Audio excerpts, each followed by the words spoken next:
दिसंबर की सर्द हवाएं खिड़की के कांच से टकराकर एक अजीब सी आवाज पैदा कर रही थी। उसके सामने NH43 की काली सड़क बिछी थी, जो हेडलाइट की पीली रोशनी में किसी विशाल नागिन की तरह लग रही थी।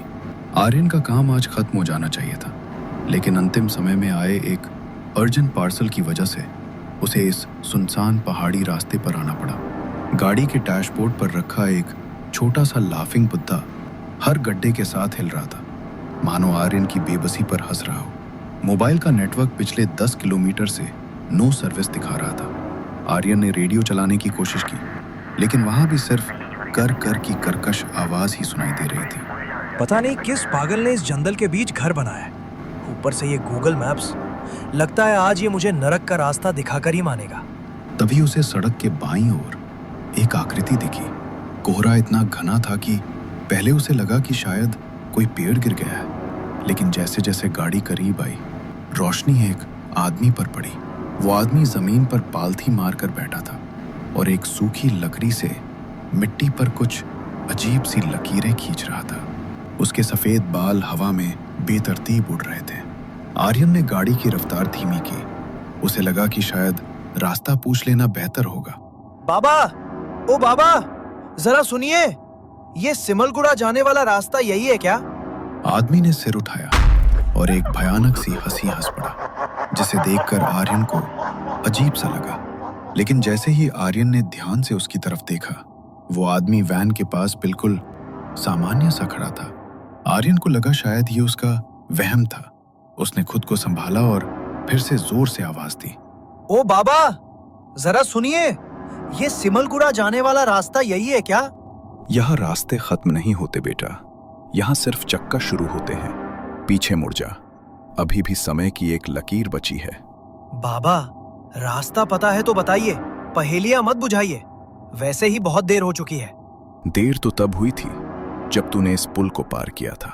जा, देख ले अपनी दुनिया, अगर ढूंढ सके तो।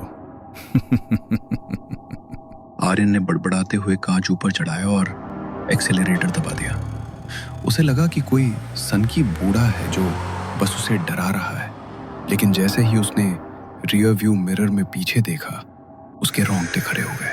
वो आदमी वहां नहीं था। सड़क एकदम सपाट और खाली थी, जैसे वहां कोई था ही नहीं।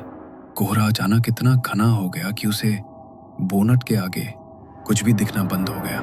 उसने गाड़ी की रफ्तार बढ़ा दी।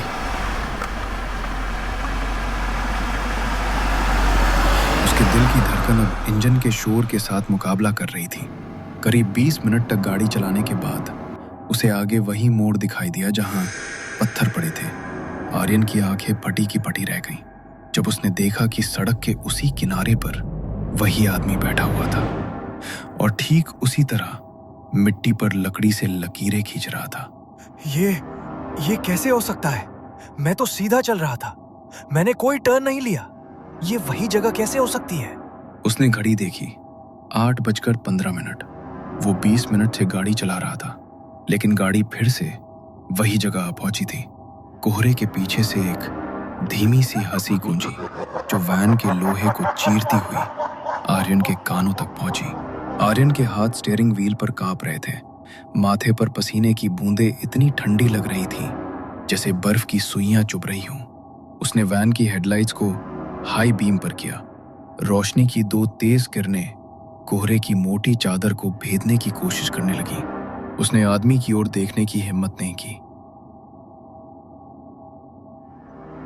उसने झटके से गियर बदला और वैन को इतनी तेजी से भगाया कि टायरों की चीख सन्नाटे को चीर गई। ये सिर्फ मेरा वहम है, वो खुद को बार बार दोहरा रहा था। पहाड़ी रास्तों पर अक्सर एक जैसे मोड़ होते हैं। मैं बस थक गया। करीब 10 किलोमीटर तक उसने गाड़ी को 80 की स्पीड से नीचे नहीं आने दिया। अचानक सड़क के बीचों बीच एक लाल रंग का दुपट्टा पड़ा दिखा। आर्यन ने गाड़ी नहीं रोकी और उसके ऊपर से निकल गया, लेकिन ठीक 5 मिनट बाद वही लाल दुपट्टा फिर से हेडलाइट की रोशनी में चमका।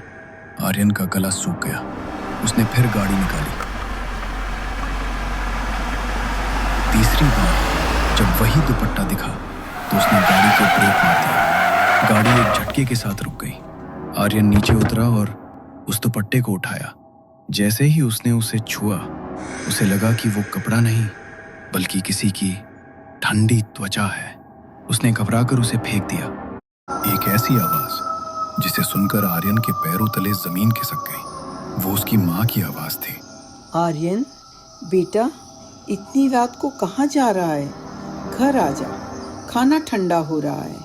आर्यन स्तब्ध रह गया। उसकी माँ तो 200 किलोमीटर दूर शहर में थी।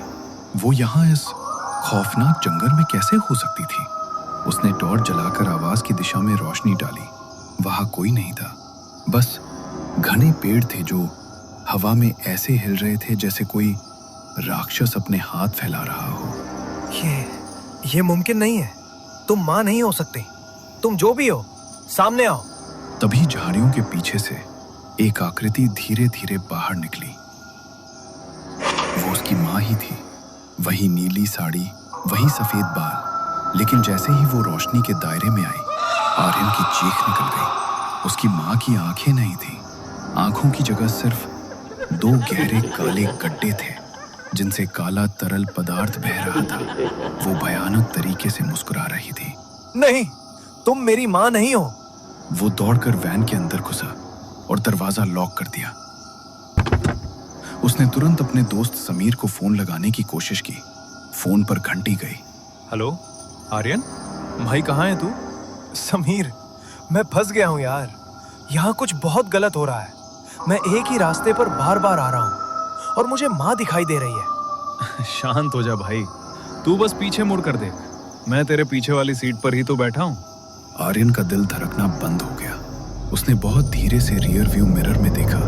पीछे वाली सीट खाली थी, लेकिन फोन पर समीर की हंसी गूंज रही थी। अचानक फोन की स्क्रीन काली पड़ गई और उस पर खून जैसे लाल अक्षरों में लिखा आया, समय समाप्त। उसने वैन स्टार्ट की और पीछे की तरफ रिवर्स गाड़ी भगाने का फैसला किया। उसने सोचा कि अगर वो वापस उसी रास्ते जाएगा जहां से आया था, तो शायद इस जाल से निकल जाए। वह पागलों की तरह गाड़ी पीछे की ओर ले जाने लगा। करीब 5 मिनट बाद हेडलाइट की रोशनी में फिर से वही आम का पेड़ और वही पत्थर दिखाई दिए। लेकिन इस बार सड़क के बीचों बीच वो आदमी नहीं बल्कि खुद आर्यन खड़ा था, जो अपनी वैन की ओर हाथ हिलाकर उसे रुकने का इशारा कर रहा था। आर्यन के हाथ स्टीयरिंग पर जम गए थे। सामने सड़क के बीचों बीच जो खड़ा था वो कोई परछाई या धुंधली आकृति नहीं बल्कि खुद आर्यन ही था। वही नीली कंपनी की टी-शर्ट, वही कलाई पर बंधी घड़ी और वही पसीने से भीगी हुई लटें जो माथे पर चिपकी थी। लेकिन उस दूसरे आर्यन की आंखों में वो चमक नहीं थी जो एक जीवित इंसान में होती है। उसकी आंखें पत्थर की तरह स्थिर और ठंडी थीं। वो दूसरा आर्यन धीरे धीरे वैन की ओर बढ़ने लगा। उसके चलने का तरीका अजीब था, जैसे उसके शरीर की हड्डियां टूटी हुई हो और वो बस मांस का एक पुतला मात्र हो। हट जाओ वहां से। तुम जो कोई भी हो, मेरे पास मत आओ। आर्यन ने डर के मारे वैन का गियर बदला और एक्सेलरेटर पर पैर जमा दिया। उसने सोचा था कि वो साया डरकर हट जाएगा, लेकिन वो दूसरा आर्यन टस से मस नहीं हुआ। वैन तेज रफ्तार में आगे बढ़ी और सामने खड़े आर्यन से जोरदार टक्कर हो गई। एक भयानक थप की आवाज से वाइपर चलाया। खून साफ हुआ, लेकिन सामने सड़क, कोहरा, थकान, बस यही है। मैं बस अब घर जाना चाहता हूँ, नहीं करनी ये पार्सल डिलीवरी। तभी उसे वैन की छत पर कुछ खुरचने की आवाज सुनाई। ऐसा लगा जैसे कोई अपने नाखूनों से वैन की छत को फाड़ने की कोशिश कर रहा हो। अचानक वैन के दाहिने तरफ की खिड़की पर एक हाथ दिखाई दिया। ये वही हाथ था जिस पर वैसी ही घड़ी बंधी थी जैसी आर्यन ने पहनी थी। वो दूसरा आर्यन अब वैन की छत से उल्टा लटक कर खिड़की के कांच को सहला रहा था। कहाँ जाओगे आर्यन? जहां भी जाओगे मुझे ही पाओगे। उसने जोर से कांच पर अपना सिर पटका। कांच में दरारें फैल गई। आर्यन ने पूरी ताकत से गाड़ी को इधर उधर घुमाया ताकि वो साया गिर जाए, लेकिन वो जोंक की तरह चिपका रहा। अचानक वैन का स्टीयरिंग खुद ब खुद बाईं ओर मुड़ने लगा। आर्यन उसे सीधा करने की कोशिश करता रहा, मगर लग रहा था जैसे कोई अदृश्य विशाल हाथ उसे खाई की ओर धकेल रहा हो। वैन सड़क से उतरकर झाड़ियों को कुचलती हुई ढलान पर जाकर रुकी। हेडलाइट की रोशनी अब सीधे एक पुराने जर्जर पेड़ पर पड़ रही थी, जो सड़क से थोड़ी दूर जंगल में अकेला खड़ा था। उस पेड़ की छाल पर कोई पुरानी तस्वीर चिपकी हुई थी, जो बारिश और धूप से धुंधली हो चुकी थी। आर्यन अपनी आंखों पर विश्वास नहीं कर पा रहा था। वो वैन से बाहर निकला, जैसे किसी सम्मोहन में हो। वो उस पेड़ के पास पहुंचा और धूल मिट्टी झाड़ी। तस्वीर साफ हुई। वो तस्वीर उसकी खुद की थी। नीचे लिखा था, आर्यन शर्मा, जन्म 1998, मृत्यु 2025। तभी पीछे से वही आवाज आई। इंसान तब मरता है जब वो अपनी मौत को स्वीकार कर लेता है, और तू अब भी उसी इनकार में जी रहा है। आर्यन ने पीछे मुड़कर देखा। वहां कोई नहीं था, सिर्फ उसकी टूटी हुई वैन खड़ी थी और अंदर ड्राइवर सीट पर उसकी अपनी लाश पड़ी थी, आधी खुली आंखें और गियर के पास जमा हुआ खून। अगर मैं मर चुका हूं तो ये दर्द कैसा है? उसने छाती पर हाथ रखा। कोई धड़कन नहीं थी। तभी अंधेरे में वो आदमी फिर दिखा, जो हवा में तैर रहा था। ये दर्द तेरी अधूरी इच्छाओं की वजह से है। चकवा आत्मा को ऐसे ही बांध देता है। अचानक आर्यन को अपने साथ हुआ हादसा याद आ गया। घना कोहरा, सामने से आती ट्रक की तेज रोशनी, गीली सड़क पर फिसलती वैन और फिर बरगद के पेड़ से जोरदार टक्कर। उसे समझ आ गया कि जिसे वो सफर समझ रहा था, वो उसकी मौत के बाद का ही एक भ्रम था। दूर एम्बुलेंस की लाइट चमकी। पुलिस ने उसकी लाश ढूंढ दी। एक सिपाही बोला, सर, इसके हाथ में ये पुराना पीतल का सिक्का कहाँ से आया? आर्यन ने देखा, वही सिक्का उसके अपने हाथ में भी था। तभी उसे याद आया जब वो इस सड़क पर आया और बाथरूम के लिए एक पेड़ के पास रुका, तभी उसे ये सिक्का नीचे पड़ा हुआ मिला था। वो सिक्का चकवा का निमंत्रण था। अब तू भी इस सड़क का हिस्सा है।